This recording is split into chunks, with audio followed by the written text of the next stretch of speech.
Good evening, Garden City. I'd like to call to order our special City Council meeting on Monday, April 29th, 2024 at 6 p.m. Our first order of business will be the Pledge of Allegiance. If everyone would please rise.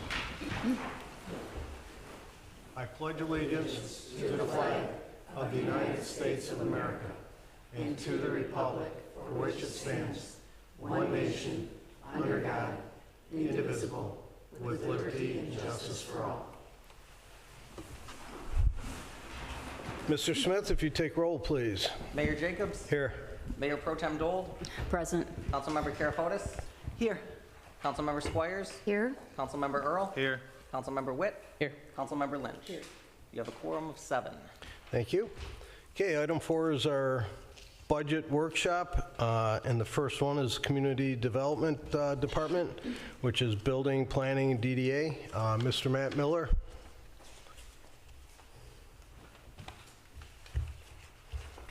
Good evening, Mr. Mayor and members of the council.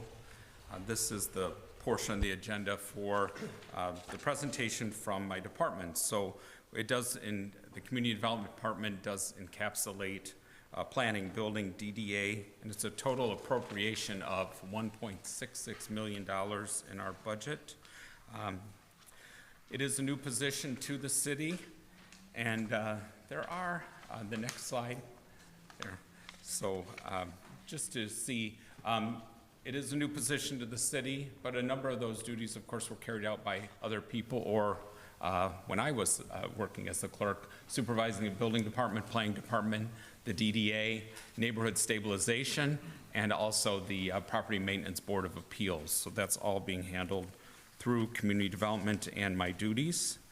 The next slide. So I just wanted to give you kind of a review of the year for the building department specifically, just so you could see what exactly is going on in the building department and to look at the future appropriations for next year.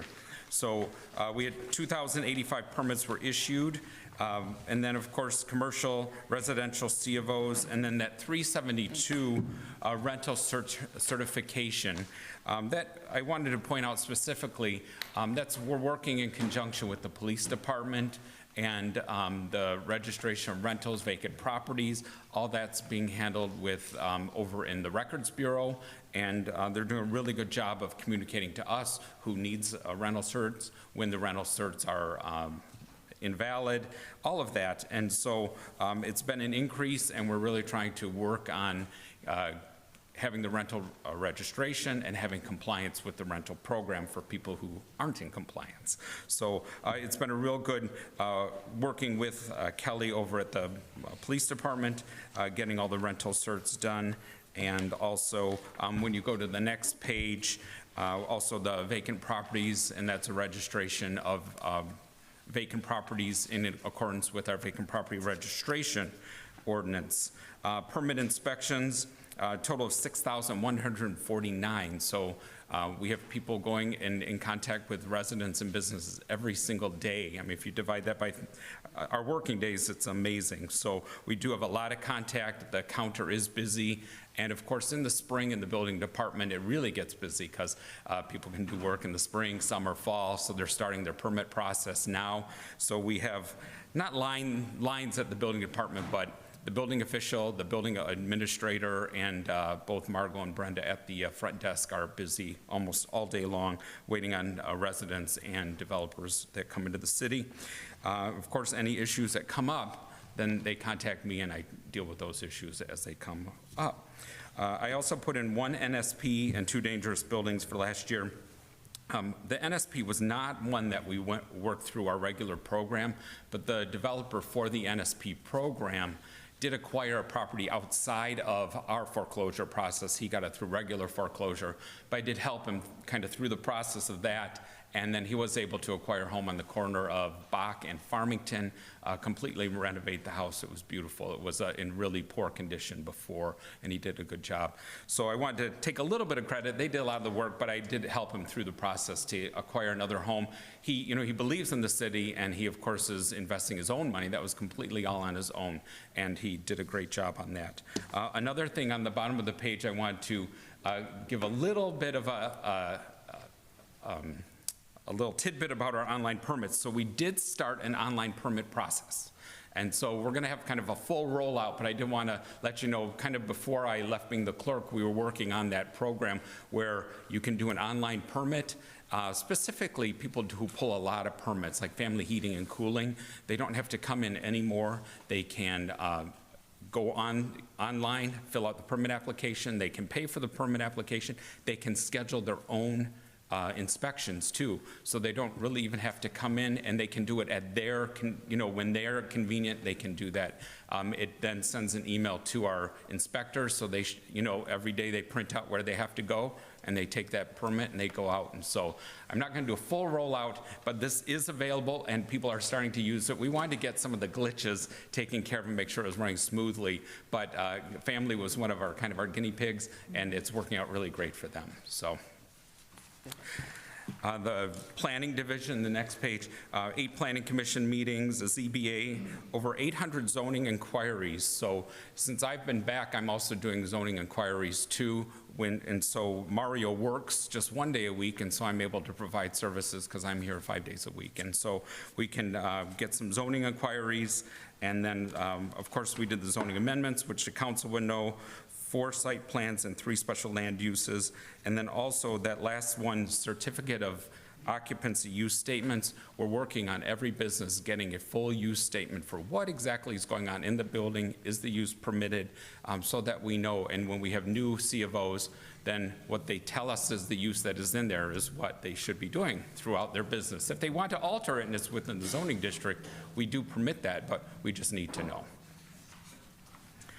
And then the next page, just a staff kind of a summary. Of course, it's myself, which is 1 full-time.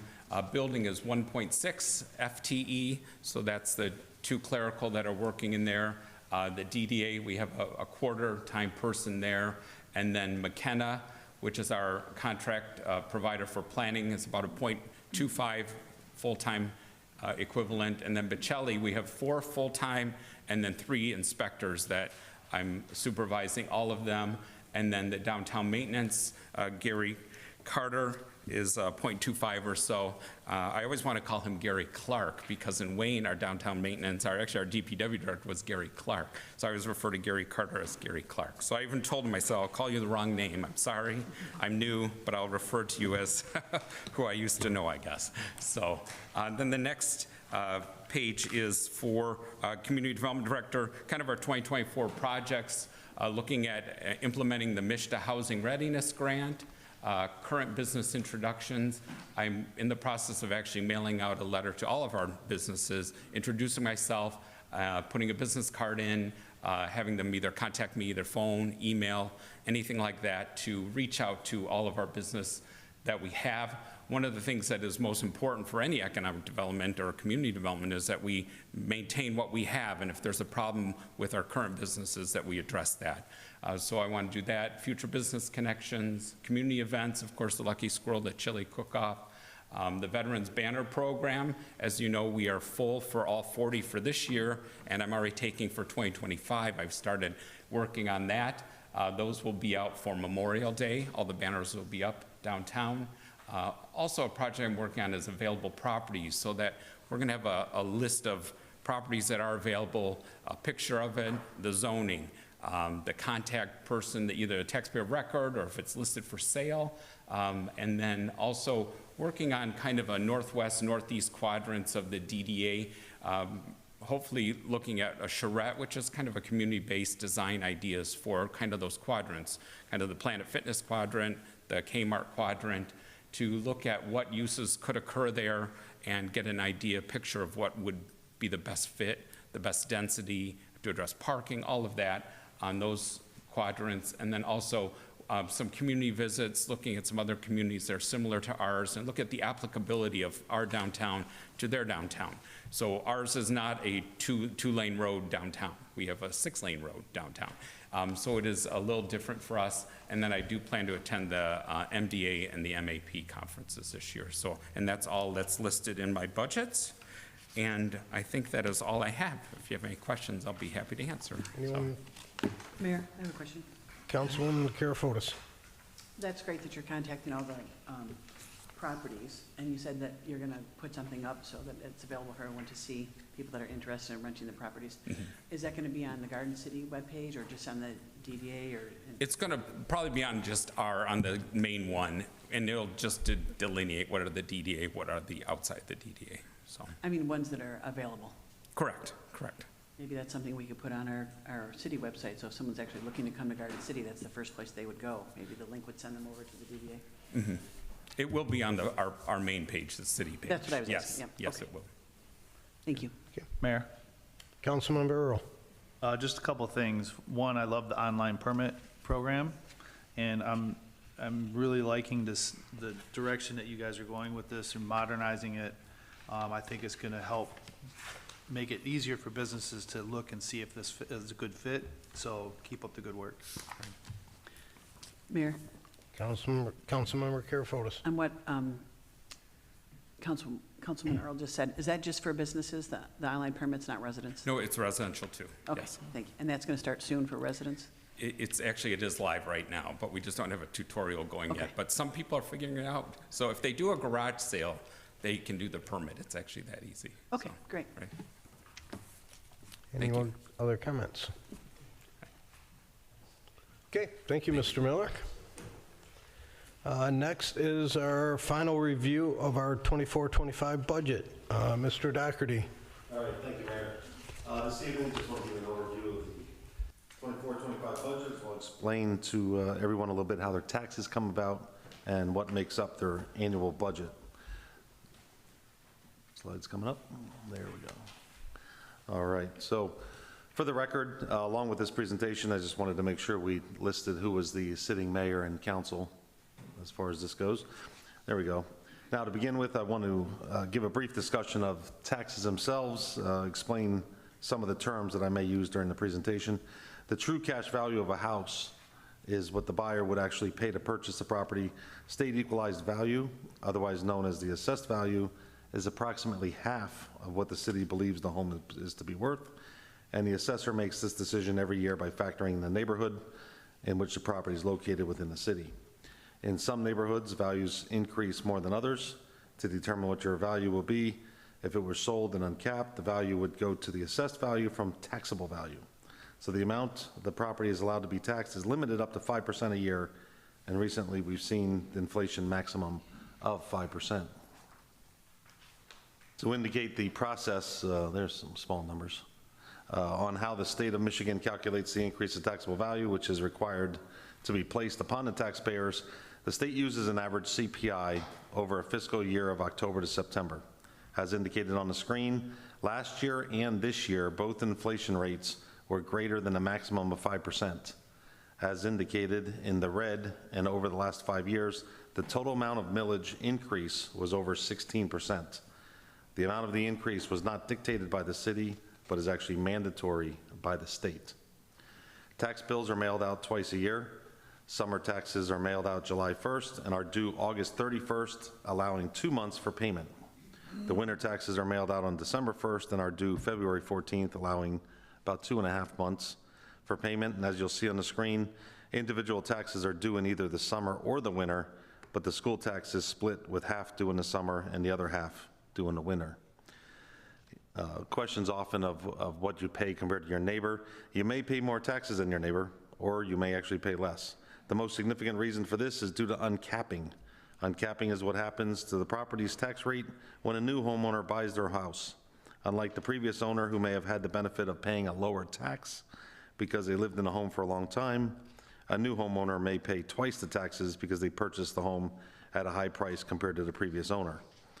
If the previous owner paid $75,000 for the house and the new owner paid $200,000 for the same house, uncapping of the taxes to the new value will raise the property taxes substantially. Another reason for paying more taxes than the neighbor may be any additions added to the property. Improvements to the property may make the property worth more. If the property is worth more, then the taxable value will go up. So other than uncapping and adding to an addition onto the property and other factors that can increase your tax bill include the property size, special assessments. It's items such as unpaid water bills or sidewalk repair bills attached to the property taxes, which may again influence the tax bill between different houses. The homestead exemption, otherwise known as the personal residency exemption, is usually abbreviated with the letters PRE. In Michigan, you are allowed to take a homestead exemption and be absolved from paying the 18 mills of school operating tax. No person can have a homestead exemption on 2 properties. Everyone must declare what property is their principal address. The Headley Amendment, there's a couple of items which keep taxable value from increasing to a similar rate as home values increase. That's the Headley Amendment and Proposal A.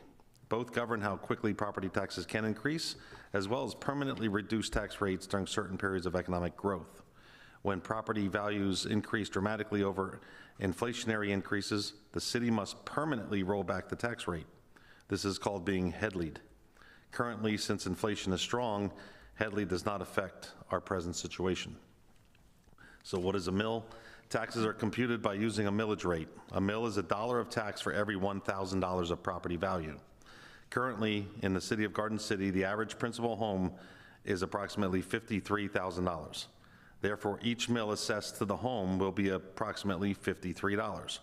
Under the current proposed tax rate, the total tax for the average home in Garden City is just less than $3,000, which includes police, fire, public works, parks and recreation, the school system, Wayne County operations, community college, the library, and miscellaneous authorities like the DIA. So as indicated on the slide on the screen, so that the jurisdictions are comparable to each other, the mills for each city include the community library. There are some communities that do not have it, others that do, so to be comparable, we added it together.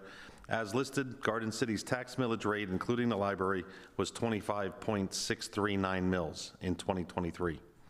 Every community listed on the screen has different rates for many different reasons. Looking at Canton Township or even Livonia, the easiest reason their mills are much lower than Garden City is because their properties cost a lot more and they have a large commercial or industrial district helping to fund the city. Commercial and industrial areas are great for reducing the millage rate. House costs, on the other hand, play a significant role in comparing mills. If a house is valued at $100,000 at 25 mills in Garden City, the tax would be a lot less than a house at $600,000 at 14 mills in Canton. When a resident is surprised that the millage rate is higher in Garden City or any other city listed above us on the chart, it must be understood that a higher millage rate does not mean necessarily higher taxes. Also, townships typically provide less services than cities. So on the dollar bill that you're seeing there is the 3 basic components of the total amount of millage paid for each taxpayer. The city's millage is approximately 23 mills, school millage is around 26 mills, and the remaining millages of approximately 24 mills is paid to Wayne County and various authorities, including just over 2 mills to Schoolcraft Community College and just under 2 mills to the Garden City Library. Therefore, as you can see, only about 30% of the tax dollars actually go directly to the city, which pays for all city services, including our police and fire. The total millage, which is assessed in Garden City, is made up of 2 parts. A millage assessed without the voters' approval is called a charter or legislated millage. Millages which the voters approve to pay is a voter-approved millage. As you can see on the screen, 1/3 of the millage rate in Garden City was actually approved by the voters separately than just coming from City Hall. Every few years, each of the items listed on the right column must be reapproved at an upcoming election. The slide on the screen now represents the breakdown of the type of millage the city charges. As you can see in 2012, in the middle of the screen, the light blue line is the public safety millage, which was approved then. In 2019, the first road millage was approved, as indicated in purple. If you remove those 2 voted millages, you can see that we would be at about the same amount, amount less than the previously charged before the millages were approved by the voters earlier in the decade. This slide represents the amount of general operating revenues that the city receives. As you can see, currently the city still does not receive the amount of operating revenue prior to the Great Recession of 2008-2009. Although the city hasn't gotten smaller, the expectations of services has gotten greater, and everything costs more than yesterday, especially the employee salaries and benefits. The city's receiving less tax revenue than it did about 16 years ago. This is the ultimate example of doing more with less. The graph on the screen now clearly demonstrates the difference between taxable and assessed values. This year, in 2024, it's the first time in the history of Garden City that the total city value is in excess of $1 billion. Although the city can only tax a considerably less amount, as indicated on the screen, the city is still only able to tax the same amount before the Great Recession. Note that the taxable value of all the properties was actually higher in 2008 than it is today, 16 years later. State shared revenue is finally approaching the same levels of 2001. Over the past 2 decades, the state decided to not completely fulfill their obligation of funding back the cities that garnered the money for the state in the first place. As indicated on the screen, the city of Garden City has lost well over $15 million in revenue due to the decision by the state of Michigan to stop from properly distributing the revenue back to the cities. The main part of the city's budget is a general fund, which operates most of the daily activities throughout the city, including police, fire, and recreation. There are also non-general funds, such as the road bond and the water and sewer fund, that are funded annually through other sources than taxes and customer charges. Act 51 is money received from the state to be used to provide funding for major and local roads across the state. Act 51 money does not include the road millage that was passed by our voters to work on many of our own roads. Act 51 money can only be spent on road maintenance and projects, things along the road right-of-way, and equipment used to provide the road services. In comparison to the revenue brought to the city through Act 51, a mile of roadway cost just over $1 million. When the state was giving Garden City $1.5 million a year to assist with everything road-related, the city was only able to reconstruct less than a mile a year. Thanks to the city voters, the road bond changed all of that by allowing the city to work on many roads a year. As indicated on the screen, Act 51 payments have increased in recent years due to the state's plan to help rebuild the roads across the state. The additional funds every city now receives are actually funded by the increased registration and gas taxes that were implemented a few years ago. The water and sewer funds are operated by our Department of Public Works. The city buys our water wholesale from the Great Lakes Water Authority, GLWA, and then we send our wastewater to the Rouge Valley Sanitary, which is operated by Wayne County. The cost for the water and sewer charges are passed through to customers in the city in order to continue to pay for the water and sewer services, as well as maintain those services and infrastructure throughout the year. Fixed charges are sometimes called ready-to-serve charges. Capital improvements are items such as equipment and infrastructure which the city purchases to maintain services throughout the city. While everyday costs are associated with departments, including the cost of staff and utilities, it is a CIP where great changes can really be made to the community. Unfortunately, due to the increase in pension and health care costs this year, there are no capital improvements scheduled for 2024-25, except for those improvements within the road and water and sewer funds. Capital improvements are mainly one-time investments in a project or a purchase. As indicated on the screen, some of the old vehicles, which once included stop signs as floorboards and bungee cords on the door to keep it shut, were replaced with new vehicles throughout the capital improvement program. Many of the city's vehicles, which were a liability to the community, have now been replaced with updated technology, a reduction in liability, and a better appearance for the city of Garden City. For pension costs, the city has experienced a significant increase in maintaining our defined benefit pension plan for employees. This is a necessary program to keep qualified employees working for the city and a level playing field with our neighboring cities. The city's cost to manage our pension program has increased from $2.1 million in 2018 to $4.9 million today. That's an increase of nearly $3 million in 6 years. Unfortunately, pension costs are heavily influenced by actuary assumptions, market returns, and retirements. So again, to be clear, we've gone up $3 million in 6 years just in our pension plan for employees. Under healthcare costs, similar to the pension costs I just discussed, the healthcare costs have also risen dramatically this year. As apparent on the screen, the city would sometimes receive a rebate on what we spent on healthcare. Therefore, the difference between the two lines that you see on the screen is what is actually the cost to the city. Unfortunately, as indicated on the right of the screen, years 2025 and 2026 show there's a significant difference between the cost and the rebate. Essentially, there may not be a rebate in the future. Retiree health care is for any employee who has actually retired from the city. Retiree health care is now costing the city $3.2 million a year. As explained on the screen, 20 years ago, the cost for retiree health care was around $1 million. Nearly 10 years ago, the cost for retiree health care was around $2 million. This year, the city is looking at paying out $3.2 million for retiree health care. Again, keep in mind, this is a cost not for current employees who are going to retire. The cost is for current employees or current retirees. The cost of the city's annual budget is now $3.2 million a year for people who have already retired. The reason that the city was discussing a possible deductible program for retiree health care recently was just for the cost of the healthcare, retiree health care increasing just $400,000 this year alone. Debt payments. With everything that the staff has done over the last number of years, the city of Garden City has been able to continue to keep our low debt level. In review of the overall budget, debt payments are seriously considered before anything else.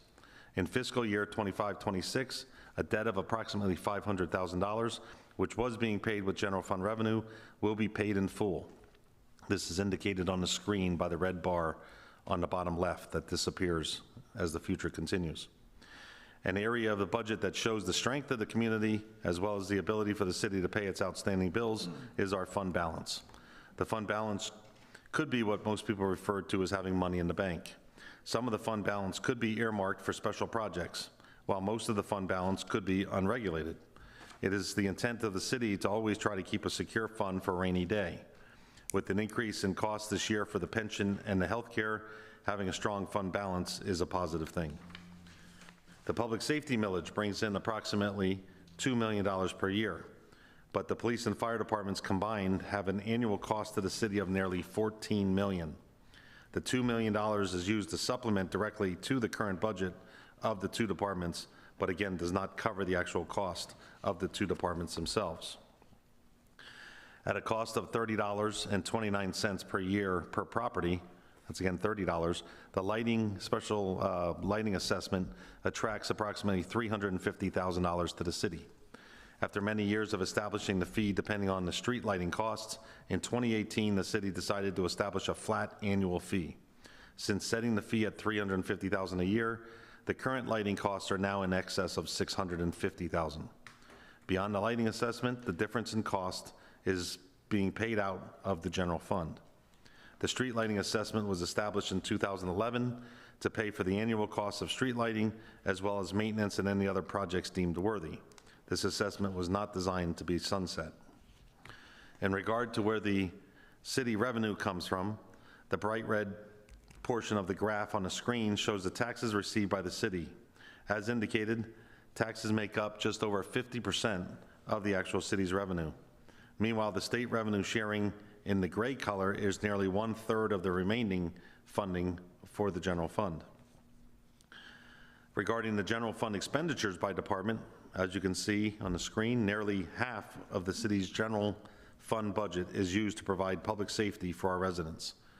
In addition of the remaining expenditures, Public Works accounts for 1/3 of the general fund. And on the screen now, you'll see the general fund expenditures by line item. More than $19.5 million is spent on personnel costs, which is equivalent to about 65% of the overall total budget. The second largest expenditure type is professional services, which includes contractors in the building department, trash disposal and collection, and IT services, etc. The Mayor and Council, I just want to bring a few dates to your attention. This Friday, May 3rd, you'll have the most updated budget book for your review. In addition, at the May 6th City Council meeting, you'll be presented with the CIP public hearing, which, as I mentioned earlier, is very limited, and the annual fee structure scheduled for adoption. Then on May 20th, staff will be requesting the adoption of the water and sewer rates, as well as the adoption of the overall annual budget. So at this point, the council will still have close to 3 weeks to review the budget, including during the public hearing on May 20th, before adoption to discuss any changes you'd like to make. And with that, Mayor, that brings this presentation to an end. Thank you. Thank you. Any questions from the council? Sure. Councilmember Karafotis.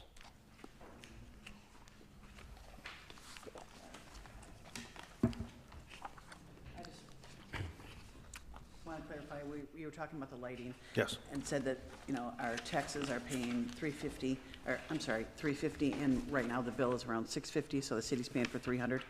Yeah, which is still the same taxpayers. Right. Yes, correct. But I'm saying the bill's going up, Yes. and it's gone up, I think our finance director said 5% in the last couple of years, right? How much? 35% in the last 5 years. And I appreciate you explaining that about Homestead. I've had a lot of residents ask that question recently.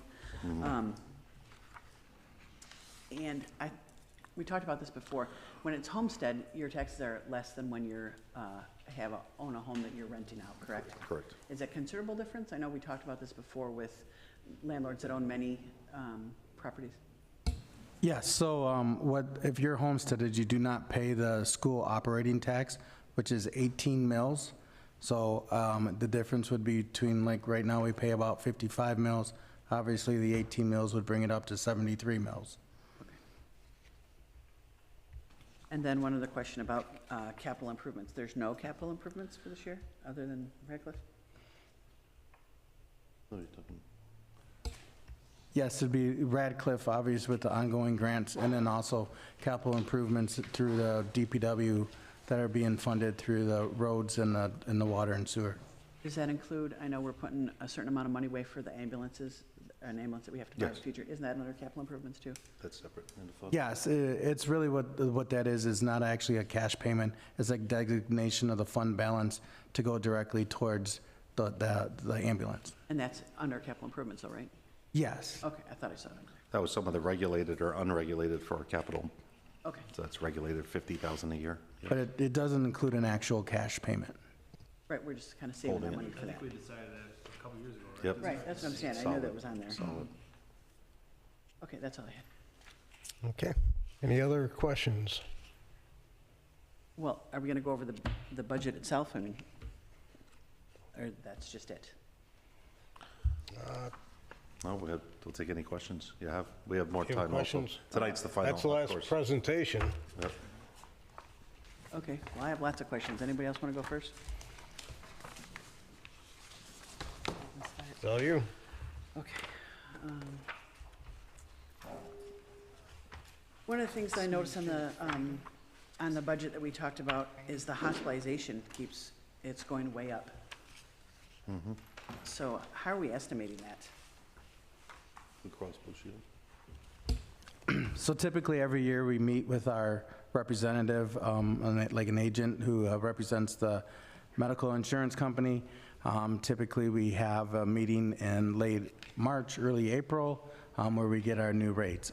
Due to utilization of the plan, high utilization in the last year or two, Blue Cross Blue Shield is waiting until June to formulate an amount, but we were told to expect a 30% increase. So as an example, in the Treasurer Department, hospitalization right now, after March 31st, was at about 70,000. We're projected it to be about 93, and then we're going to go up to 136? Some of those numbers, I'm still in the middle of doing the chart of account changes, so some of those offset costs for the current year are in Department 201, which includes myself. But I'm saying that's more than 30%. But this year's current costs are in Department 201, not 253. Okay. So, as like I said, so we're working on trying to wrap those up. So for presentation purposes, on this Friday, we will combine those departments. Would have, like, my insurances in 201.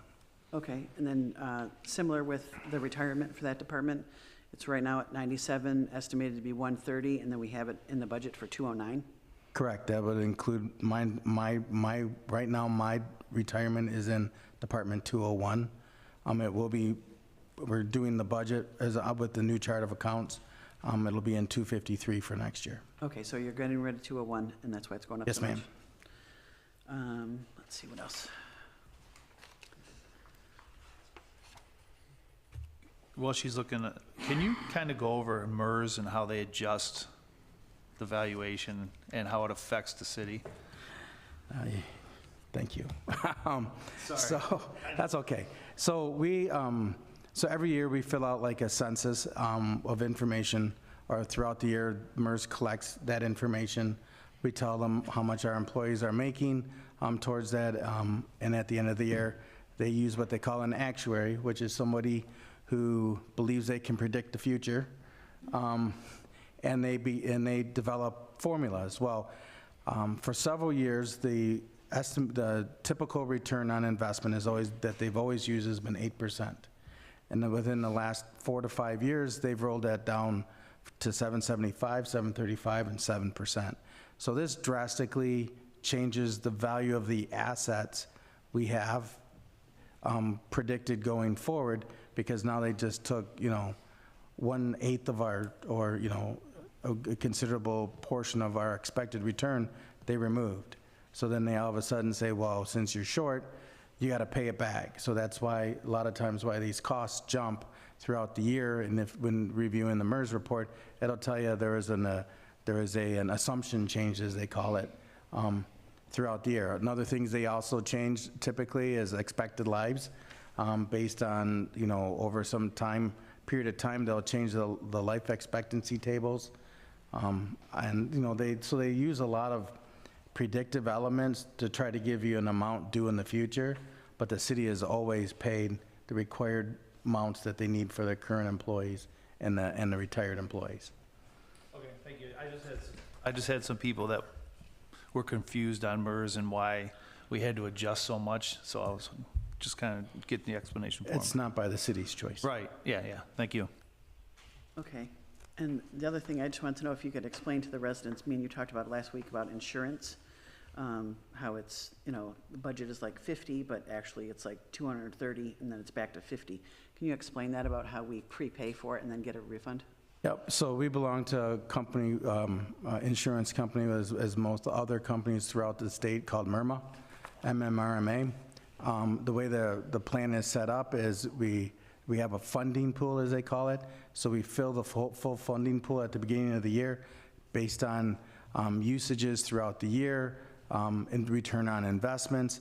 At the end of the year, we'll get a rebate on what we paid at the beginning of the year. Is that fund common? Is that how most cities do it? That we pay $300,000 more than we're going to use? Is that, do other cities do that?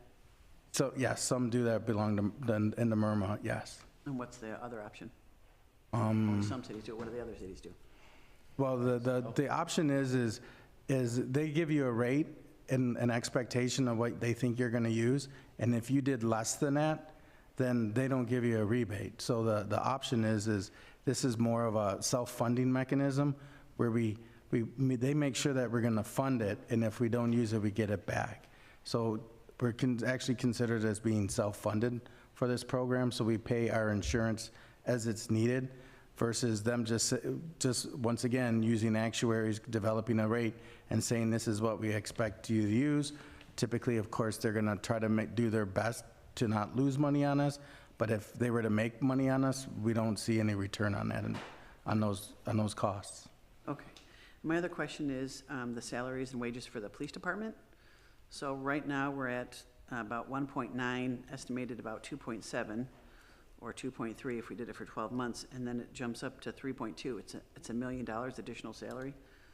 Yes, obviously, we were looking at, Pardon me? we're looking into that right now. We're reviewing all the numbers, and that was one that we were talking about today. We'll make any necessary adjustments by Friday. Some of that also is they're gonna fully staff. Right now, they are short some officers. That's with a fully staffed expectation. How many officers do we need? Approximately 4 to 5. Don't get me wrong, I love our police, but $1 million in salary increase, I'm just curious where that's coming from. Does just some of that come from the fact that now they can transfer over at a higher rate? Yeah, contracts themselves also. Okay. And you said that question I asked about hospitalization, we're going to know that in June? Yes. Okay, Yes, that's, I'm just asking, because when you go through every department, like another department, we paid about $500,000, and for this budget, it's $935, so that's almost double again.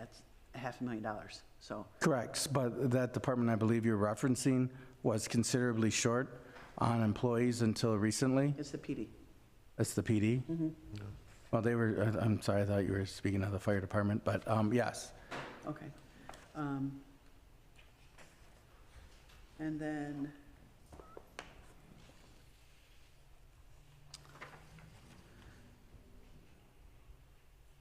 the fire department, I know they get a lot of the overtime, much deserved. And holiday pay, so it said it's right around 79, it's gonna stay there, but for the budget, we put it at 194. For holiday pay, it's gonna more than double. I believe that has to do with the contracts, but yes, it was, The contract says holiday pay is doubling, or, okay, yeah. It just says that this year projected 79, and that we're gonna increase it to 194.9, so almost 195,000, so. I was just curious about that, and then, same thing with, that's the fire department about the hospitalization, it goes from 340 to 532. Same thing with building. I did have a question about the DPS salaries, but I did talk to Brad, and he explained that those salaries are going up because we hired 2 positions that were needed, so that shows that increase. And then same thing with the hospitalization, the workman's comp, which I hope that this isn't an indication that DPS workers get hurt more, but it says it's at 10,000 right now, and we're taking up to 33. Is workman's comp only increasing on that department, or? no, we have formulas in the spreadsheets, and unfortunately, we'll have to review those. Okay, so curious about workman's comp then for DPS. And then, so DPS, building maintenance and repairs, last year it was like 164. I know we did a lot of stuff. We amended it down to 10,000. This year we've used about 26. What's the big difference in that time? Like, what do we do different? I'd have to speak with Mr. Omen. Okay. And I was just curious, I did notice a lot in the paid financials that there was a lot of overages for vacation owed. Is that something that's just like that every year? Like, how do we rate that? A lot of times the vacation payoffs, they're hard to predict because it's based on a lot of times when people retire. Okay, and then we're just paying it all off. Yeah, we pay them off Okay, and then, for their unused vacation. And also employees have that option in their contract. We They can try to choose predict whatever they them, and sometimes they don't use it, so they get paid for it. okay. Parks and Rec, so things are changing with our Parks and Rec because we have a nice new director. I know it says that activity through this year is at 64, and we're only budgeting for 37, but the salary is like almost 100, so I don't understand that Parks and Rec salaries and wages is for only 37.9. I don't have the budget in front of me. I didn't know we were going to be reviewing this. I'm, like I said, I'm not, no, It they're says all city in. manager budget for this year for Parks and Rec salaries is only 37.9. And can you give me the number in the middle, please? It's 702. So it's No, the whole number, would you 101, please? 757, 702. Right, so there's things that have changed. Most of her salary, like that previous Parks and Rec director was in 752, which was Parks and Rec, 101, 752. We're in the middle of the chart of account changes, so let's say the former director, Ms. O'Farrell's payroll was in 752, chart of accounts changed it to 757. The new Parks and Rec director is budgeted in 758, which is Radcliffe. 70% of her salary is in that department. 20% is in parks, and 10% is in the ice rink. Okay, So we reallocated how it was done prior. Typically, in the old days, they just put a bunch of Parks and Recs costs in the 752 department for just Parks and Rec. so just one salary is just put in 3 different Yeah. parts? Okay, So, yeah, we're trying to allocate things more properly than in the past.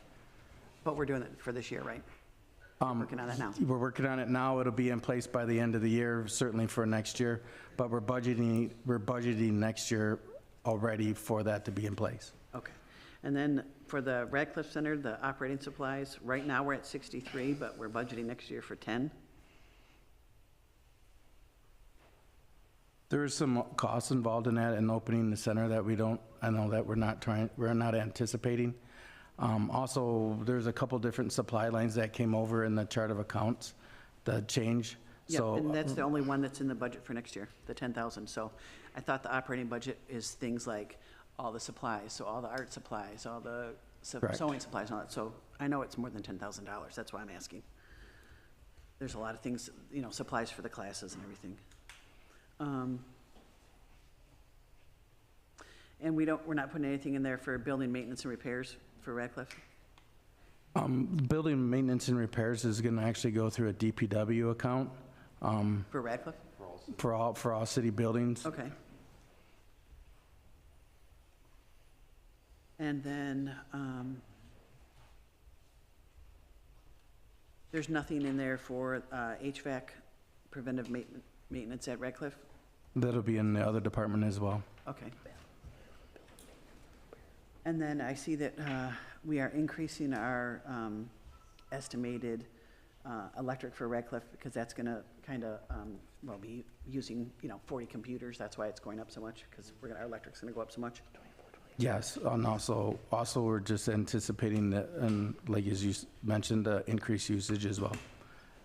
Some of the bills earlier in the year, when you're comparing for the year, we had lower amounts, and now it's been, as activity has increased, it's ramped up some. Getting that now. We're getting that now, so it's not going to go up $1 million. Let's see. I think we're almost at the end. Oh, I know. I was going to ask about revenue in the grants. So all the grants that we got this year, Right. like the fire department grant, they gave us $800,000. They actually gave that to us and we have it and we're using it. No, they have not given it to us. Okay, we don't have it yet. So, We've only received 200 of the 1.2 million. okay. So like the ARPA grant is, it says 2.9 in here. For the budget? Or for? Yeah. Yes, we anticipate requesting that next year along with as well as the cost of the grant of the projects to match the revenue at the similar revenue. Okay, so we haven't used any of that money yet. We're actually paid for it and we're getting paid back. We have used some of the. I know we've used it. Yep, We haven't gotten any of it back yet. not yet. No, we have not. So that counts as revenue for next year? No, it'll count as revenue for this year. So then we should have that's counted that way now? Excuse me, say that again? Counted that way now? Yes, because, with the rules of accounting, if we spend it, it has to have a matching, so we're gonna be doing it this week, to get that out, and then when we receive it, even if it's next year, it's based on when you spent the money, based for grant accounting, so the revenue will be, the money spent in this year, the revenue will be recorded in this year. Okay.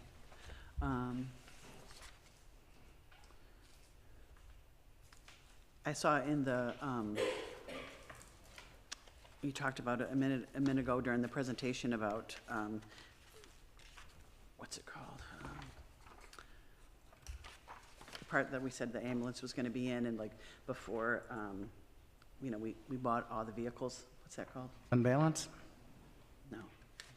Capital improvement? Capital improvements. So in the capital improvements, it's in here for Radcliffe, but it doesn't have anything about scope of the work. It doesn't have the bathrooms on there or anything like that. Is that not in capital projects?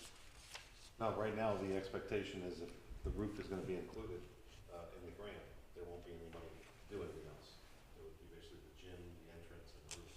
So other things that we've found money to do for, where's that money coming from? Like an example, That's from the other grant before. We're talking about the 6.1. right, but you mean the other grant, the 2.1 is going to be included with the gym, it says on here. The 2.1 goes along with the $4 million. Right, and then The it's, other is the original ARPA and omnibus funds that we were using. right, and those are going to be together for the gym. The the new ones that we haven't touched that money yet at this point. We're hoping that the roof's not gonna be as costly as we expect it to be, then we'd be able to do the other rooms. But at this point, there's no use in putting in the budget the boilers, the handicap restrooms or anything else, if we already are looking at the cost of basically the gym and the roof. So it's two ways of looking at the budget. The budget itself, it's the roof and the gym. Okay. So to list all the other items in there, it might be just moved at this point, but we can make a change at Okay. this point. So we're still accounting for the $6 million. Okay. I'm just asking that because I know there's some things that were in the scope of work that, that have increased. So I think in the scope of work, we quoted $90,000 for the teen tech room. So I received, or I got out all our paid invoices for the last 5 months from November until April, and I added up everything for the teen tech room, and it's over $350,000. So we came up from 90 to 380. So that's an extra $300,000 that we took out of that grant money. So if we can find room for that, that could have been taken, that could take the roof to $800,000 that we could have. It includes the other rooms also, not just the one room itself. I'm just going by paid invoices that state Teen Tech or Teen Tech 2. Teen Tech 2, I'm assuming, is Could be the esports. movie theater, it could be the esports. No, I didn't include the movie theater. We put it all in together, Yeah. 'cause it's all teen So- hangout after school. Right, that's what I'm saying, but we're including that as the Teen Tech because we're going to get that covered under the grant. So that's almost $380,000 when we said it was going to be 90. So if we're finding room for that, we should be able to find room for the other things. And going along with that, we said that about the ADA bathrooms. We kind of put that on the back burner, but I'll share something with you. There's a class right now of seniors in Radcliffe, and it's called Matter of Balance. And all the seniors that are in there, of course, they're people that have trouble falling. And after this meeting last time, we talked about the ADA bathrooms. One of them said that they were at the class last week, and she has balance problems. She's very stiff-legged. She has bad hips. And she couldn't use the bathroom at Radcliffe because she had to go all the way down the hall and around to find a bathroom that had something that she could actually hang on to get down. So I think we really need to find money in the budget to make those rooms accessible. Last week, actually, we installed bars into the restrooms, other than just the It must have been handicap. like the day before that. Yes, because no, this they're class was taking care of it at this point, yes. last Monday. So I think that there's room in our budget to find that stuff. And then my last thing would be about, you know, we've talked about our budget, and we've all been here when we talked about how great financial shape that we're in. I think in December was the last meeting that you said our city's in the best financial shape we've ever been in. Yep. So again, with the budget, I want to find a way so that street lighting could be paid for, so our residents aren't paying $350,000. And that's all I got. Mayor? Thank you. Just real Councilmember quick, I Earl. noticed that the chief of police is here. Maybe he can come up and explain the $1 million. Thanks, Brian. You know, because I was looking at these numbers today, I believe, so there's some confusion in respects to the police department budget. The treasurer over the last little bit has undertaken the task of revamping our chart of accounts based on a state mandated change. It was discussed during that time, so the department normally has been broken up into administration as its own department, patrol, and investigations. So what happened recently is we've decided, in order to get a better picture of how much the police department costs and without being in different places, to place it in one place in the budget. So between administration, our investigation division, and our patrol division, when you put them all together, it looks like a $3 million increase, but in fact, all we really did was combine everything into one spot. So if you're looking at last year's patrol numbers, you'd see around a $2 million or something salary. But if you look at this year's for the total police department, you'd look at about $3 million something. So no, we haven't added any extra bodies. I think it was a 2% raise upcoming this year. And the only cost that increased personnel cost-wise is related to MERS increase, which we're not in control of, and hospitalization. So at the police department, we didn't add anybody in our personnel costs or anything like that. So we're static. We got the contractual 2% raise, and any other increases are due to specifically to mandatory retirement contributions and mandatory hospitalization cost increases. But I don't think they amount anywhere near $1 million salary-wise or anything like that. It's just 2%. So, you know, but just want to clarify, no extra million. So, thank you. Thank you. One more question. Sure. In our revenues, we are counting the rent from Radcliffe, and it's at 137. And then it was also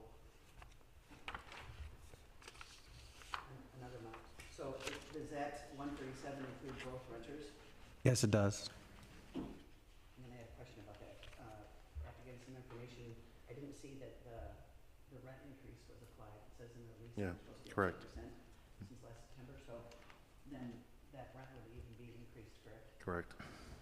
And I just wanted, we haven't been paid from them for 22 or 23. What makes us think we're gonna get paid for 24 to include that in our budget? Or 25? Was that the renters? Yeah. Well, we received, what, it's 36,000 at this point, give or take? Yeah, he still does, but he understands that.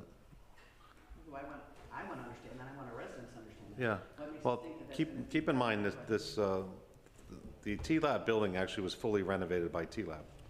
So what you see in there was not done by Schoolcraft. They actually paid for that, which is now our building. So they put a full-blown investment into that. I don't have an issue of giving a grace period for him to be able to pay, as we've done even with the library. That was a 10-month grace period, and they weren't interested in paying us anything and told us from day one they're not gonna pay us anything. This gentleman is trying to pay. We're working it out. He cut a check last week for 20 grand, which was, I mentioned that night that he was doing that the next day. He's trying to make the payments, but I don't think he's sitting with a big bowl of cash in his account that he's just holding back from us. So we've had many discussions about it, and certainly as of late, and I believe even when he stopped by to drop off the check, the mayor got to speak with him a little bit and explain to him that, you know, we need to make sure we're moving forward here properly. But it's not a group that just flew in and is just hanging out there free. Their investment they put in already into the building itself is pretty significant compared to any normal renter. So yeah, it's going to get paid. I'm not concerned. I don't believe he's not leaving because he's not paying. He wants to pay. I believe next month or so, he said, trying to pay up everything. So I'm not concerned about the city, you know, being left on the hook for this one by any means. Is there any other renters in Garden City that are behind? I'm not aware of. Is anybody aware? At this time, no, I believe the 4 renters we have, he's the only one that has not made a current payment. Part of the initial grace period, also those first few months, keep in mind, his business is test taking and studying and tutoring and things like that. The noise of creating the dance room from the start was extremely significant to his business when people are taking literally nursing tests, professional tests take place in there. It's not just a group doing nothing.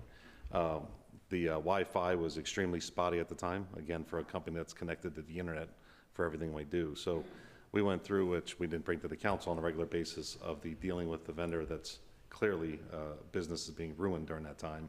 That's stuff that we'll take on ourselves as administration. So again, when you look and say, well, why do you get the first few months?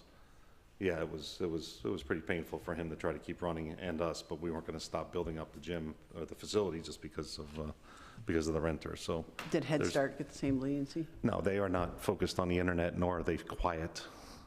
That's one of the issues when the kids walk through the hallways and sing and make a lot of noise. That's not always appreciated by the testing center either. And then I know that he brought a cashier's check. Did he bring a cashier's check because he's bounced checks to us before? No, I didn't ask him for a cashier's check. No, we didn't specifically ask him to I bring know a that that's cashier's what check. he paid with. You told me that. I'm just curious if that's why we asked for that. No, we didn't ask for any specific form of payment. And how much more leniency are we going to give him? Like, what's the protocol set in place? Well, he's currently paying now, and we expect him to back pay, but I think if you look at it and say, okay, we should kick him out right now, I didn't say that. Well, I don't know what the option is. We're working with him to pay. I believe he's going to pay. I'm not concerned about that, but the I'm fact that we didn't take action on him before, we just, again, another $35,000, $40,000 we have in our hands right now that we may not have gotten before if it was just going to be an empty room. So I think best business is working with someone who wants to pay, trying to pay, not concerned with being upfront and saying, I'm having some trouble, but we're working this through. He's part of a nonprofit organization. Yeah, I know So he's nonprofit. it's not a private business that's just sitting with their own cash, but I think we give him just as much love as we give anybody else. Well, that's why I'm asking what our protocols are. So, I mean, we've been burned on rent before. You just brought it up. The library, yeah. Okay, so now we have someone else that is 2.5 years behind in rent. No, he's not Well, 2.5 years. As of last week, We he just bought the wasn't. building. Right, so, but it still is 40-some grand. Yeah. I'm just asking, what's the protocol? So I know the lease, it said that he was supposed to receive something every single time he was late, and I only saw one time that we contacted him and said, please pay a lump sum. And I saw that we never increased his rent when his lease says it's supposed to increase, so. And Head Start the same way, the others also. So we're not increasing the rent when the Wait, lease no, says we it? should be, we will be, but it's But not said it just was- this one vendor. Right. It's each of the vendors that That's we'll why I'm have to look asking in to see where we are with that. Right, I'm but- asking about our protocols. It said that the rent was supposed to be But he increased has last. paid half of what's due at this point, as far as we're concerned. Pretty much half has been paid, so when you say 2.5 years, that sounds like a lot of non-payment, but he's paid half at this point, what's owed, so. But I'm asking about our protocols. What's in place to make sure that in September, rent was supposed to go up, it didn't. So what's going to stop it from this time? I mean, the totals that you gave us didn't even include the rent increase. So what are we doing different this year to ensure that we get that money and we get what we're supposed to be owed, I guess is the question. We'll put something in place. We'll put something in place? What do you want me to say right now, I just didn't hear Councilwoman? you. I'm just I think asking absolutely, I agree that it's should be included in the fees, and it will be included in the fees. Okay, Yeah, no, I have no issue with that, but I'm not sure what he can say right now is, other Good enough for me. than he's going to pay, yes. that's all I got. Okay. I know when he dropped off the check for $20,000, I talked to him. He's very apologetic, and I would agree with Mr. Doherty. We try to work with everybody. It's not to the point of him saying we're not paying, we're going to leave, or he's working on it. And again, he said he is working on getting another lump sum, and along with paying the monthly payments. So I don't have a real big problem. He's not denying anything. So I don't think we're in any fear of him taking off. We have all the equipment, which is probably a great amount of money. So I agree with you, though. We should have something in place. So between the two, I think we'll get it all worked out shortly. Okay, thank you. Any other comments? I just have one question. Councilmember Dold. Mr. Marciniak, what is charges in lieu of taxes? Charges are in lieu of taxes as an agreement that was made several years ago for the Garden Towers, the senior towers next door. They pay taxes based on their annual income. A portion of that income is paid directly to the city, and then the city disperses that to the various taxing agencies. So in lieu of, that's where it comes from, us sending them a tax bill for the value in the towers, considering the function of that building and what they provide, that it's agreed upon through MISTA and several other agencies that they pay X percentage of total rent collected as taxes, and then the locals disperse that amount. Okay, so the activity through March 31st being 171, that doesn't reflect, we haven't paid anything out We yet. haven't dispersed it. Okay. We get a form letter from the state usually towards the end of the fiscal year, and then we disperse it because it's based on the formula of tax rates at the time of the agreement, and then it's split with certain amount that goes to the state, not based on the actual amounts that go to the taxing agencies. So we usually wait for their form letter that has all the percentages of the millages to pay out. So we basically hold, if they pay it, we hold on to it, and then we disperse it by the end of the year. Okay, and we're going to have the final on Friday? The most up-to-date, like I said, we are continuing to look for what we can in the way of savings or other things as they become knowing to us throughout the budget process. Sometimes things do change, either be it an amount from the revenue amount from the state, like that. So in the next week, we'll try to include that as much as possible. I do apologize for some of the confusion with this chart of accounts. Unfortunately, our software vendor said it was an easy process, but they were very unfamiliar with the uniqueness of Garden City and our chart of accounts.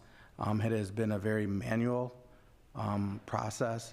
It's been taking much longer than expected, but we will have it in place by the end of the year. And so I will manually change those from some of the confusions, as I said, well, that was in a different account, such as my own salary, which is in 201. Next year, it'll be paid out of 253. We will make as many possible manual changes as we can for the publishing part of that as we can this week.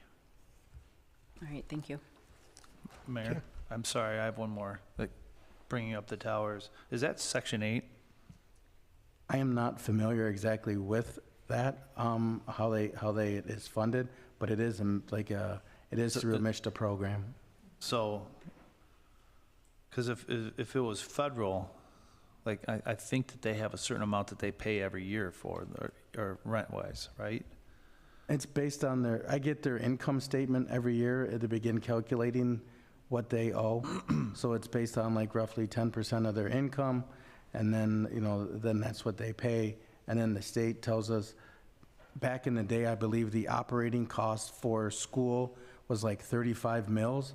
So like I said, I can't use today's numbers. I have to wait for the state to give us the numbers that they're expecting to receive. Okay. The confusion was, I remember a couple of years ago, it had changed. We didn't know that they had changed their funding mechanism. We thought it was one thing and then it switched to another. I didn't know if that included any help with taxes to the locals from. It has not changed how they pay their taxes. Okay, thank you. Mayor, I have one more question I forgot to ask. When our new community development director was up here and looking at his budget that's in here, it includes $50,000 contractual. What's that for? That's part of the grant that we're receiving for the housing. So it was a 10% match. So 45,000 is going to be paid for by the state, 5 from us. But once again, as a grant, we have to pay for it and then we request for it back. So that's the process for the $50,000 on that. That's listed under contractual? Yes. Okay. And then, if there are no comments after this, then I just wanted to say one other thing. A Westland resident told me today how happy they are when they're driving through Garden City. They said, compared to Westland and seeing all their empty buildings, that they really appreciate how nice Garden City is and how much we're trying to fill our buildings, and it was a lot of positive feedback. So I just wanted to say, that's great. There will be a spot for comments. Okay. Okay, any further discussion on this? I think you covered it all, didn't you? Okay, item 5 is public comment for non-agenda items only. Anybody from the public wishing to speak? Good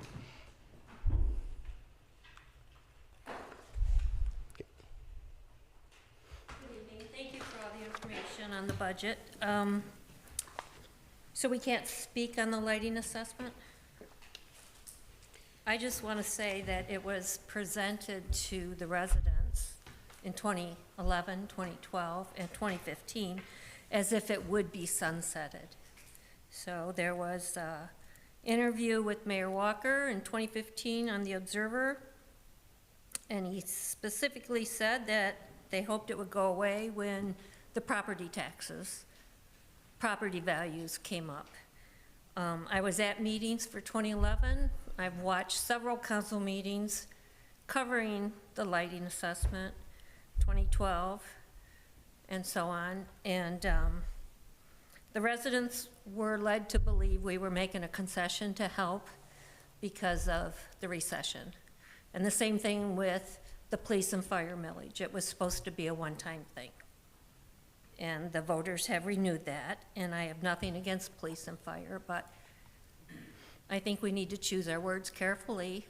And if we're presenting something that you're telling us it's going to go away and it doesn't go away, then there's a problem, and it creates mistrust with our government. And the same thing's true for the 1.5 millage increase on 5/4/2020, because you thought state revenue sharing would be decreased. It wasn't decreased. I guess it was decreased in 2001, but we're not thinking about 2001 now. So in recent years, it has increased, and it's increased since 2018. And the presentation said that we could easily be decreased. And that hasn't happened, and I don't hear any discussion about it. So, again, say what you mean, please, because I don't like not trusting our local leaders. And this came in the mail today from Dave Kniezek, Wayne County Newsletter. It says in here that Garden City received $5,435,500 in a grant. Can we get all our grant information posted on the website so we know what's happening? I mean, all this money is coming in. Do you not want us to know that it's coming into the city? I think for transparency, we should be listing all our grants, the deadline, a chart of it, and share that with the public. It's a great thing. That's our tax dollars coming back to our community, so I'd like to see it in print, please.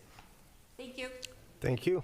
Mayor, Yes, can I ask Mr. Marciniak a question? go ahead. We have the amount that the lighting assessment brings in from the residents. Do you know approximately how much that 1.5 mil is bringing into the city? Yes, currently, right now, the taxable value of the city is about $700 million. So mathematically, it brings over, just over $1 million, $1,050,000 or so. All right, thank you. Mayor, can our city manager speak on what Opal just said about the grant? What grant is that? Yeah, that was a grant received by the hospital, correct, Mayor? I mean, that's the 5 million, that's all I can imagine what they're talking about. The hospital received 5 million, but I don't think that was, I just received that and I didn't have a chance to really look at it, what Yeah. Commissioner Nothing from the Kniezek county, put in I'm there. aware of 5 million to the Garden City, other than the hospital. What was the hospital grant for? The water thing? Again, nothing to do with us, unfortunately. They're tearing down the building and creating a retention pond over there. Yes. That was Senator Polhinky's budget ask, as well as like the 800,000 for the fire department. So they got 5 million at the hospital. We got 800,000 for the fire department. Well, this says that Garden City received 5.4, and it says Wayne County and the City of Garden City to provide prevention services for at-risk youth throughout Wayne County and through First Contact Initiative Program. Some of that, FRC? but that's less than $1 million, a lot, that's FRC, some of it, but Does it include the, that's not even $1 million. no, the ARPA Wayne County funds? Is that what? We'd have to ask the commissioner what his, what And that I means. do believe that's over, like, the whole life of the grant. So typically, it's a several-year grant. And we do, in FRC, we do over a total of over $1 million. This says the 5.4 is to support a 3-year contract with the 2-year option between Wayne County and Garden City, so it's just us. Well, then That's an FRC. FRC is a completely different vehicle for grant that they do for the at-risk youth. Okay, so that's what you So- think that is, FRC? Yeah, it's for certainly, yeah, 5 that's years. our only place where we have at-risk youth. Yeah.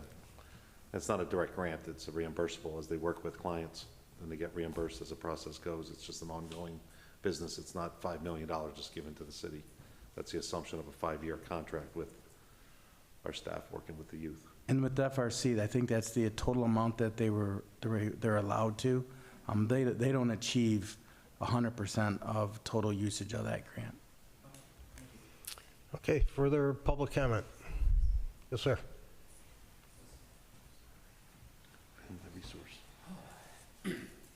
My name's Carl Chico. I live in Pierce Street. Couple things. I kind of echo what the previous speaker said. This meeting, I used to come to this meeting years ago when I was in the police department. And I came in for like one season and that was it. And I found it was a total waste of my time. There was, as far as me sitting out there, transparency, all I'm here to say is that the first portion is that thank you for at least putting this on TV. You know what I mean? So that way I can waste my time sitting in my front room. But the other side of the coin is that when it comes to documentation, you guys have a package that comes to you every week that basically goes over whatever budget information you get, right? Is there any way that, for full transparency, that like a standard council meeting, that there's a package that you could download? Was this available for download for this meeting, that the public could actually look at it? Because here's where my concern comes out of this conversation, is that I watch the meetings all the time. I got YouTube. I love watching it on my TV, in my pajamas, whatever. I'm nice and comfortable in my front room. So I watch this and I see how the conversations go, but I don't have the other piece of the puzzle. I don't have what you guys have. I mean, if I downloaded, I probably could, but where my biggest concern is, like anybody else, is the money. And I see that, there's certain people on this council that ask hard questions, and they need to be asked, because basically it shows me as a person sitting outside, they're engaged. they're asking the right questions, because I don't know, and I'm asking these questions in my mind, so you guys are getting ahead of the curve because you got a little bit of piece of information that the city manager is giving you.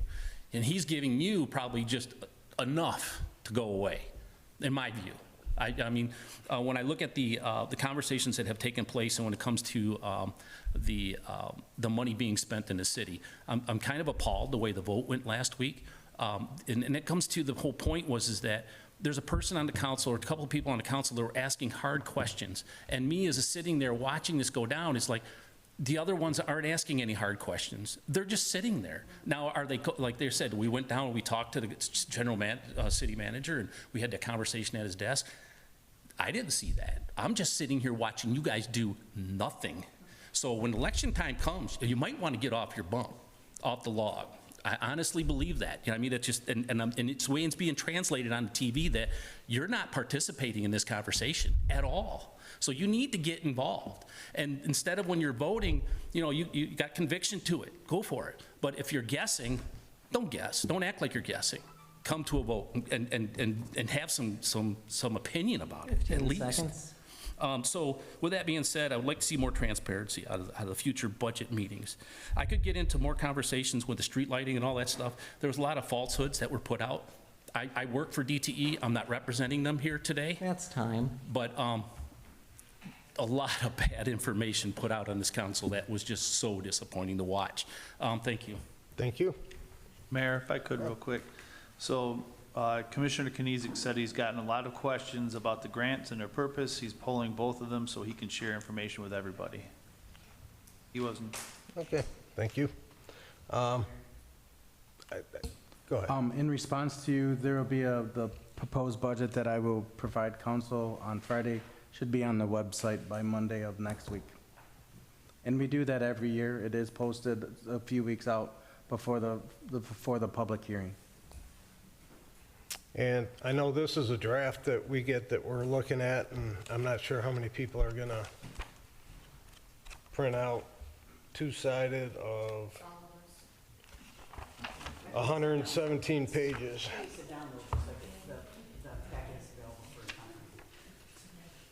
Well, this is just a draft, so I don't, you know, that's for us to go over. And any other public comment?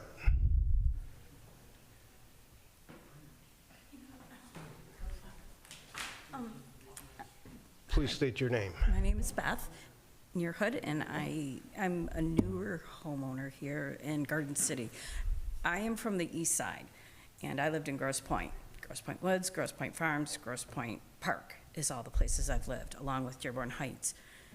And I have been watching on Facebook all this stuff that's going on. I was never really involved with city council, but this has really intrigued me, and I was trying to figure out, like, what's the difference? And I will say, I want to piggyback off the gentleman that was just up here. Grosse Pointe's, I was a little shocked to find that we're higher in the mills because Grosse Pointe has their own private parks with pools, movie, rec halls, all of that, along with their libraries are funded, the schools are funded, all of that is funded under the mills. I will tell you guys, it's the same issue with the sidewalks. It is in that way with Grosse Pointe. That's how it is, and it's always been, so I don't have an issue with that. But what makes me very curious is when I was trying to investigate the budget here, and I just wasn't seeing numbers. I wasn't seeing anything. The transparency wasn't there. But when I go back to the Grosse Pointes and I look at what's in the budget and I look at their websites, not only do they show what's there, they actually have PDFs of all the receipts. So we're shown everything. And honestly, we got our sidewalks plowed at a certain degree. We got all of our streets plowed. They come up with golf carts to some of our houses. And yes, the houses are expensive, the taxes are higher, I get that, but the transparency is there, and that's what I'm asking for. I know I look young, I'm in my mid-50s, I'm here to retire, and I would love to see more with our parks. I would love to see more. I'm a big police person, I love all of that, I support all of that, I just want transparency, that's what I'm looking for. Thank you. Okay, thank you. Budget will be, when we're done with it, the budget's available to everybody, right? Yes, it'll be on. So it will be. It'll be online for download. Also, it's available at the clerk's office for viewing in person.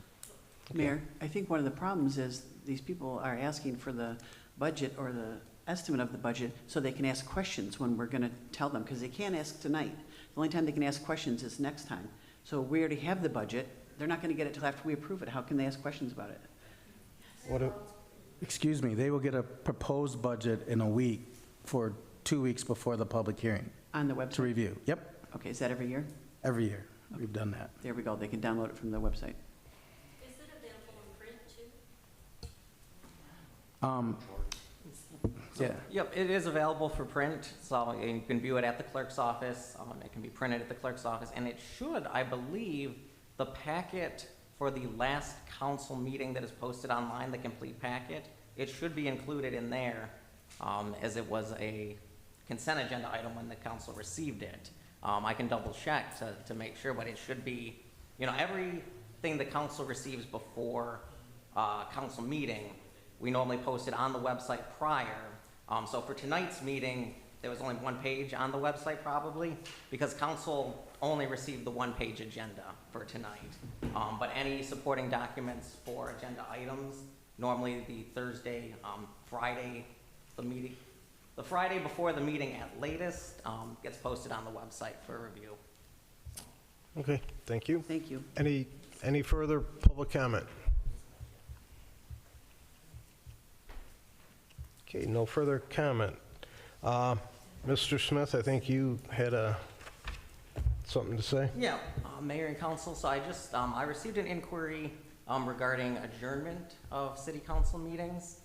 So I just wanted, for clarification purposes, I reviewed Robert's Rules of Order, and Robert's Rules of Orders does permit the presiding officer of a body, as long as you've reached the conclusion of your agenda, to adjourn the meeting without a formal motion.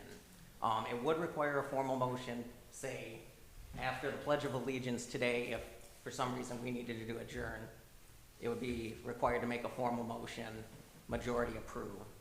But if we follow the agenda as presented, once we hit the natural conclusion and there's no other business being conducted on the floor, the presiding officer, either the mayor, Mayor Pro Tem, if the mayor's not here, can adjourn the meeting without a motion. Okay, thank you. Is there further comments from the table on anything? Yeah. Well, Councilwoman Karafotis brought up the lighting assessment.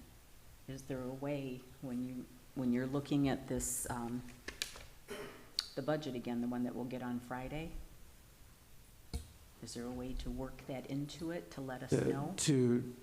If we vote to remove that lighting assessment, the $350,000. Essentially, you're taking off $350,000 off the bottom line, I would say would be the easiest way to approach that if you were to look at it from that different angle that you just mentioned. We did say at the last meeting that we would discuss it and see if there's places that we could take out to make up the difference. Councilman Earl brought it up, and so did I. Well, I think, Council, you're going to see we're at a deficit for the increase in healthcare and increase in the pension, a drastic deficit, which is fine because we have a healthy reserve, which we can weather the storm. So I think the finance director was just acknowledging that if you want to take another 350 off, you're taking that off the red bottom line. It's not that we're a break even and everything looks good this year, we're putting money away. You're just going to be cutting more back into the reserves to take that 350 out. So we can put that in and let the council discuss it as an option, but just makes the deficit worse for this year. I understand. I don't understand how in December we are in the best financial shape ever. Oh, we and now are. all of a sudden we are. There's a difference. You're looking at, we have a great reserve right now to help cover our costs. That's what puts us in a great financial shape. We weren't expecting, of course, your pension and your health care costs to go up to possibly $3 million in 1 year. That's what we're looking at. So to say, well, what I said before, that we're in great financial, we are. As long as we don't have a deficit, a pension and a health care cost. Not Radcliffe now. This isn't the fire station and police station. All of that's paid with grant money. Right. This is health care and pension coming in and hitting us. So if you cut 1.5 mils, you're just cutting more into the fund balance that we were paying to pay these expenses now. So we have a fund balance and we're in good shape. What's the average fund balance? Like, what's good shape? It's whatever you feel comfortable with. Could be 20%, could be 15%. Ours is 40. Yeah, and we're about to cut into that drastically this year. So if we take another 350 off, or you want to cut another 1.1 million off from the 1.5 mils, that's just coming off the bottom line. It's not a situation of, let's not put another million away, let's cut the budget back. There is no million being put away at this point, which is why we cut back on the capital this year drastically. I'm just trying to understand what good financial shape we're in. So we have a 40% fund balance, right? On average, I know that when we have our audit and they come and they talk about, hey, we have a really good fund balance. On average, what is considered to be, like, what are we required to have, and what do most cities have? Typically, the state wants you to have 2 months of expenses in the book, which is mathematically about 16 to 17%. And we of have fund 40? balance. And we have 40. When you go towards the borrowing, towards S&P, which we just recently went to for a review of our bonding that we're doing this year, obviously, just like with your computers, I mean, it's one thing to meet the recommendations or the requirements. They kind of like to see that exceeded. Typically, they're looking more towards 20 to 25%. And we have 40. We So won't have 40 at the end of this budget, no. I understand that. Okay, I'm just saying, so we talked about those numbers. Can we at least put that in there so we can see where we're at? sure, absolutely. Haven't our expenses, though, haven't those expenses been going up for the last several years? Not as you saw the chart there drastically this year, yeah. But they have been going up, so we. And we've been keeping We had ahead. an expectation they would continue to go up. Not as much as it is now, if you saw the I chart. understand not Yeah. as much, but. Yeah, we weren't We expecting knew a they weren't going to go down. $3 million, no, that's drastic. That's nothing we experienced in the past. And again, it does not have to do with spending, it's not city buying vehicles, it's not fire station expansion. That's all separate. This is literally 2 big hits for healthcare and for pension, which we want to take care of. Were those our largest hits last year also? Nothing like this year, no. I'm saying, but annually, is that one of our largest? Yeah, it could hit, depending on, as the finance director mentioned earlier, it depends on when they looked at the sell-off, right, for pension. And then the healthcare. Okay. Okay, further comment, anyone else, ending comment? I have 2 more comments. We talked about this at another time, and we got a good answer. We talked about public comment, that they're general, non-agenda items only, and I think the clerk explained that the public will have a chance to speak during the public hearing, but that's on the same day that we're going to approve the budget, correct? Correct. So how I feel is that if, as a resident, not as a council person, but I don't know the last time that someone came up and spoke and it made an impact that day before we voted. I really don't know. So all these meetings that we have and no one's allowed to talk about that agenda, you'd think that now would be the time that they could comment. So if we come up with something or we want to make a change or it wants to make a difference, now would be the time to do it, not the night we're going to vote on it, because no one's going to go, oh, we're not going to do this budget because Opal suggested this. That's just not going to happen. So maybe that's something to think about, changing it for our meetings in the future, that now is the time to let them talk about this, not the night that we're voting on it. That doesn't really make a lot of sense. Does anybody agree with that or disagree with that? I absolutely agree with it. Yeah, can we do something about that? I'd have to look into it and get back to you.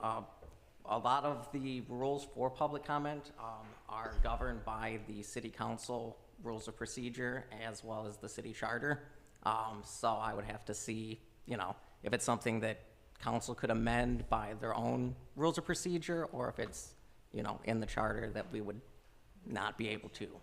Okay, that would be great if you could look into that. So concerning the budget, according to the charter, and obviously it's what I've read, someone else may have a different interpretation. According to the charter, even at after the public hearing, council may make changes to the budget, except for in the tax rate that had to be republished. Oh, I understand that we could. I'm just saying we probably are not going to change it that night just because of something is said. If someone has more questions, we should be able to ask it now before we get to that final say, was my point. And then I just had one other thing about the grants that they mentioned. I know a lot of other cities are very transparent. Like you could go to the city of Woodhaven right now and you could see every grant that they got in the last 10 years. I know that someone had asked for a grant and they were told that they'd have to FOIA it. I don't think that our residents should have to FOIA our grant information. That should be available on our website. Okay. That's all I got. I would agree with that part of it. But I guess we'll wait for some more information. Any other comments from the table? Okay, no further business. This meeting is adjourned.